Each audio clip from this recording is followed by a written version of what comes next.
Hello বন্ধুরা, welcome back to my channel Technogyan. তো বন্ধুরা, আজকে চলে এসেছি অন্নপূর্ণা ভান্ডারের একটি নতুন আপডেট নিয়ে। বন্ধুরা, আজ কিছুক্ষণ আগে আমি জানতে পারলাম অন্নপূর্ণা ভান্ডারে একটি নতুন আপডেট এসছে, যেটিতে আপনারা দেখতে পারবেন যে আপনাদের ফর্মটি অ্যাকসেপ্টেড হয়ে গেছে না রিজেক্টেড হয়ে গেছে। এখনও পর্যন্ত রিজেক্টেড কারও দেখাচ্ছিল না।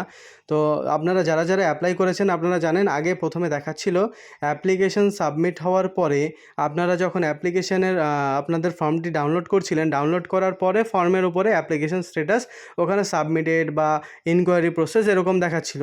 তারপরে সেই অপশানটি চলে গেল, ফর্মটি ডাউনলোড করা আর যাচ্ছিল না মাঝখানে। তারপরে আপনাদের শুধু চলে আসলো অ্যাপ্লিকেশন লগ ইন করলে দেখাতো ওখানে যে আপনার অ্যাপ্লিকেশনটি সাবমিট হয়েছে, টেম্পোরারি একটি আপনার অ্যাপ্লিকেশন আইডি, আর নিচে অপশান দেওয়ারও ছিল যে ওকে ঠিক আছে।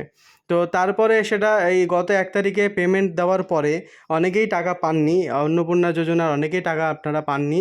আমাদের বাড়িতেও সেম হয়েছে, আমাদের টাকা পাইনি। তো কেন পাইনি সবার একটা কিউরিওসিটি ছিল যে টাকাটা কেন পেলাম না, কী হলো ফর্মটা, আমরা যে অ্যাপ্লিকেশনটা করলাম অ্যাপ্লিকেশনটা রিজেক্ট হয়ে গেল না অ্যাকসেপ্ট হয়ে গেল না, কী হলো, ফর্মটা কী হলো যে আমরা টাকাটা পেলাম না। তো আজকে নতুন আপডেট দিয়ে দিয়েছে পোর্টাল থেকে, আপনারা অ্যাপ্লিকেশন স্ট্যাটাস দেখতে পাবেন আপনাদের অ্যাপ্লিকেশনটি অ্যাকসেপ্ট হয়েছে না রিজেক্টেড হয়েছে। তো আমরা সবার প্রথমে চলে যাব সেই অন্নপূর্ণা ভান্ডারের পোর্টালে গিয়ে ডিস্ট্রিক্ট সিলেক্ট করব। ডিস্ট্রিক্ট সিলেক্ট আজকে সবাই, মানে এই খবরটা পাওয়ার পরে সবাই মানে বেশিরভাগ ম্যাক্সিমাম লোক অ্যাপ্লিকেশন স্ট্যাটাস চেক করছে। আমি অনেকের কাছে ফোন করলাম, ফোন করে খবর নিলাম, ম্যাক্সিমাম লোকেরই একই কাহিনী, অ্যাপ্লিকেশন রিজেক্ট হয়ে গিয়েছে। কিন্তু এখানে অ্যাপ্লিকেশন আপনাদের কী জন্য রিজেক্ট হয়েছে সেটা এখানে শো করছে না। এটা আপনারা জানতে পারবেন বিডিও অফিসে গিয়ে। আপনাদের যদি আপনারা এর আগে ফর্মটি ডাউনলোড করে রেখেছেন, আপনাদের অ্যাপ্লিকেশন ফর্মটি ডাউনলোড করে রেখেছেন, সেই ফর্মটি নিয়ে আপনারা বিডিও অফিসে যাবেন। বিডিও অফিসে গিয়ে সেখানে আপনারা জানতে পারবেন যে আপনাদের ফর্মটি অ্যাপ্লিকেশনটি কেন রিজেক্টেড হয়েছে, কেন আপনাদের ফর্মটি বাতিল করা হলো। তো চলুন আমরা দেখে নিই যে এই স্ট্যাটাসটা কীভাবে দেখাচ্ছে। তো আমরা এখানে মোবাইল নাম্বার দিয়ে দিয়েছি, তারপরে আমরা এখানে ক্যাপচা দিয়ে দিয়েছি, ক্যাপচা দেওয়ার পরে ওটিপি সেন্ড করে দিয়েছি, ওটিপি চলে এসছে। এবার আমরা দিয়ে দেবো ভেরিফাই অ্যান্ড কন্টিনিউ।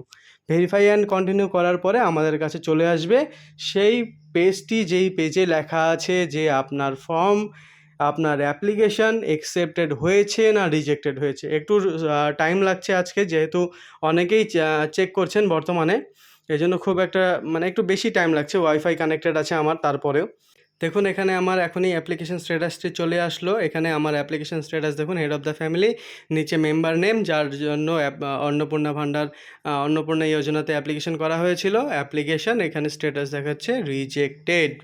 তো এখানে কী কারণ রিজেক্টেড এখানে কিছু বলা নেই, এটা আমি ভিডিও অফিসে গেলেই জানতে পারবো কেন, কী জন্য, কী কারণে আমার ফর্মটি রিজেক্টেড হয়েছে। তো বন্ধুরা, আমি তো টাকা পেলাম না, আমার ওয়াইফ টাকা পেল না, আপনাদের কি স্ট্যাটাস শো করছে কমেন্ট করে অবশ্যই জানাবেন।